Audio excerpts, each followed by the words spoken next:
హైదరాబాద్ సచివాలయంలో ముఖ్యమంత్రి Revanth Reddy sports authority of Telangana లోగోను ఆవిష్కరించారు. ఈ కార్యక్రమానికి మంత్రి పొంగులేటి శ్రీనివాస్ రెడ్డి, ప్రభుత్వ సలహాదారు జితేందర్ రెడ్డి, కమిషన్ చైర్మన్ శివసేనారెడ్డి హాజరయ్యారు.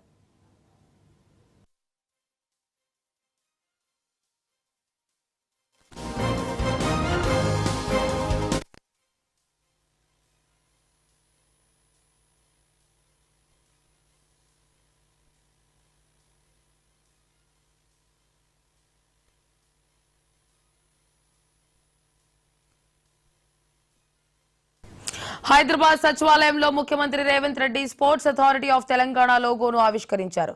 ఈ కార్యక్రమానికి మంత్రి పొంగులేటి శ్రీనివాస్ రెడ్డి, ప్రభుత్వ సలహాదారు జితేందర్ రెడ్డి, కమిషన్ చైర్మన్ శివసేనారెడ్డి హాజరయ్యారు.